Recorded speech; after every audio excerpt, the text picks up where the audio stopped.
Hi guys, welcome back to an episode of DB Cars, and in today's episode, I'll be showing you guys Shariot Audi A1 Sportback. So let's dive straight to this video right now.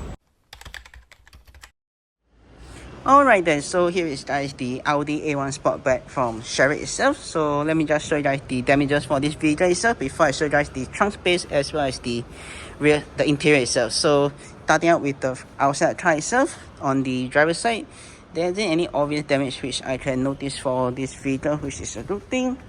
Moving toward the front, you got the front of the car itself, so basically this is how it looks like. Good thing is also there's no windscreen chip from what I observed for this vehicle as well itself. So yeah, and from the driver's side, from the passenger side, this is how it looks like.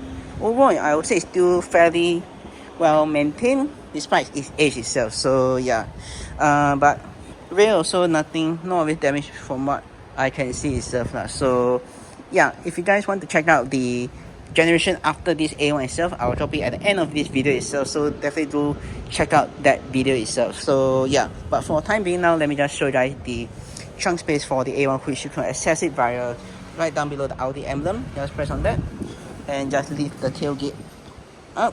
Unfortunately, this is a very heavy tailgate, so definitely will require both your hands to open up itself. But once it's open up, this is how much trunk space you do get for the vehicle itself. So not really the biggest, but at least there's still some space that you can put your stuff in itself. I'll probably put on screen right now how much trunk space this vehicle has itself on screen, but right down below, nothing much. Got its battery, and that's it itself. You do get some hook right here to hook your stuff onto if you want to, but other than that, there's basically where there's also points right there and there as well. But if you guys want more space, you could technically fold the seat down just by pushing this seat forward, and you'll have even more space in the A1 itself. So yeah, but other than that, that's basically it for the A1 itself. Now let me just show you guys the rear of the car itself. So just jump straight to that. To close the A1, just need to grab hold on any part of the car itself and just close it itself.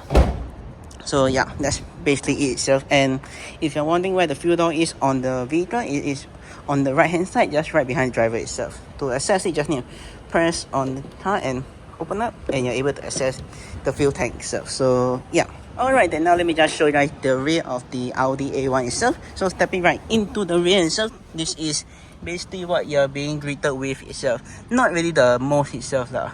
So unfortunately, one downside for the Audi A1 is you feel like very cramped itself. Hence, it's a small hatchback itself. But what do you get in the rear itself? Well, unfortunately, you do not get any storage pocket right behind it. But the only storage you get is right here itself, which you can put some stuff.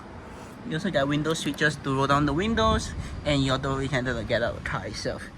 Unfortunately, there isn't any grab handle to grab hold on to. Weirdly, it's only available for the front of the car itself. So yeah, but I do get some storage space right down below here, as well as the light if you want light in the vehicle itself. So yeah, same thing.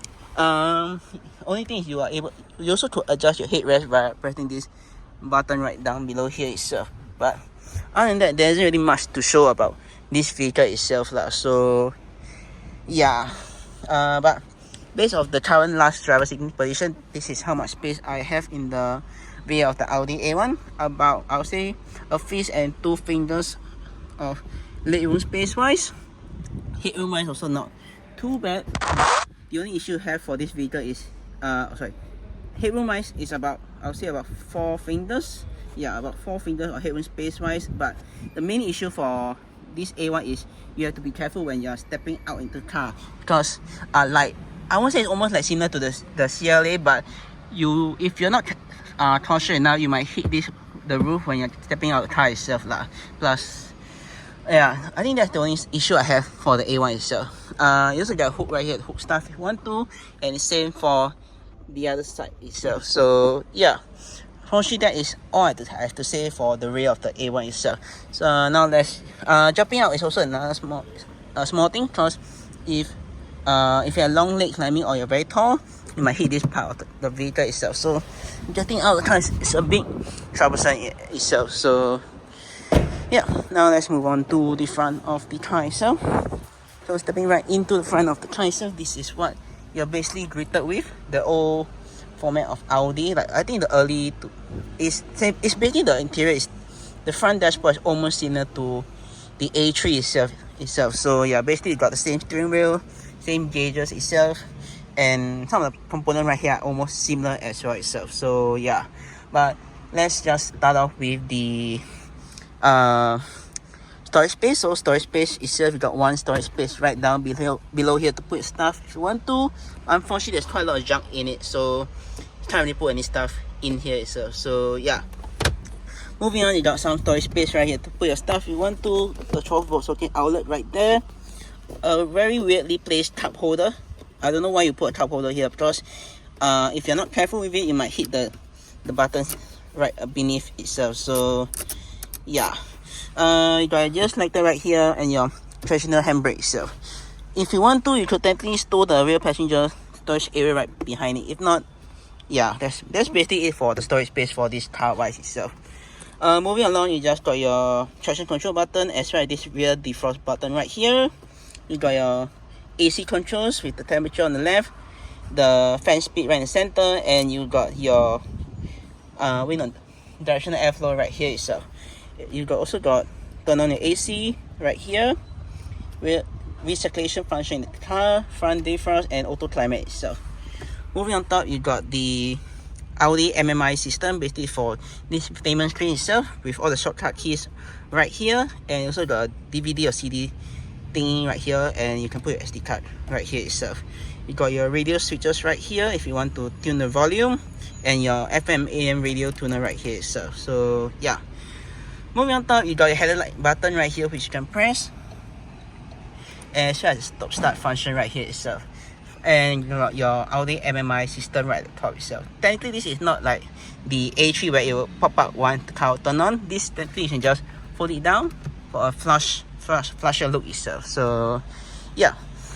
Alright, moving on to the steering wheel itself, you just got the same thing which I mentioned earlier on for this. Basically, this is your FM AM radio tuner, your volume control button right here, and to select OK on the infotainment itself, just press on this and you will select it itself.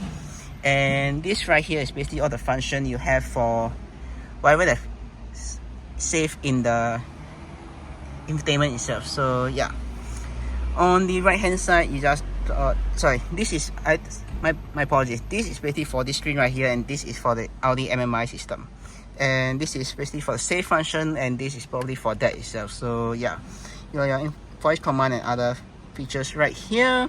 You got your horn in center, and that's basically it itself. Right down below, you just got your selected your to adjust steering wheel, and just pull down on this, and you're able to adjust the steering wheel itself. To lock it in place, just lock it right there itself.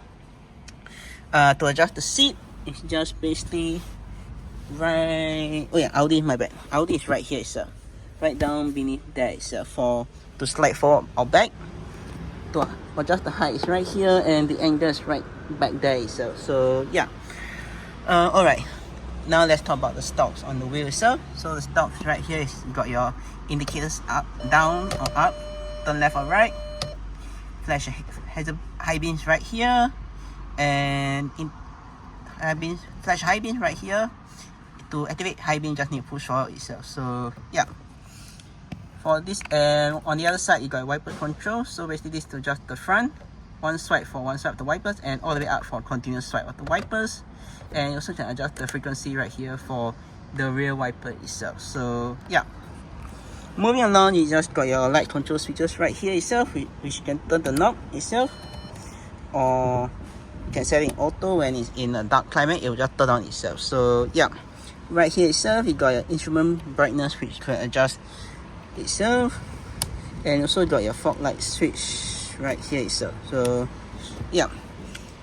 Alright, lastly, you just got your lock and unlock feature to lock the car doors, your windows features right here, and this when people from rolling down the windows, and to adjust the mirrors is right here itself. So yeah, lastly, you just got your sun visor right here itself, which can fold down, and you want to block the right hand side, you can do that on the right hand side itself. And also this the same for the passenger side, for the left hand side itself. So yeah.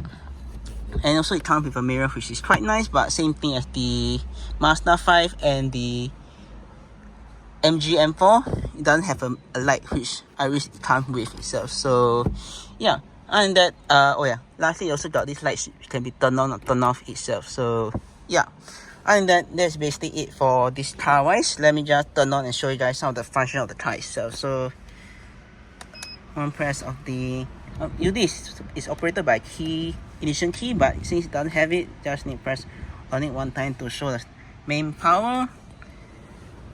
Press it again, go accessory power, and just basically can just cycle through itself. So yeah, that's basically it for that. So yeah, that's basically it for that itself. I won't show you guys the Audi MMI system because it's the same as the A3 itself. So if you guys want to learn more about it, you guys can definitely check out the A3 video itself. So yeah, and that's probably it for this video itself. If you guys enjoy the video, do click the subscribe button down right below to see more videos like this, or click subscribe and please see my two other videos. And with that, I'll see you guys in my next video. Peace.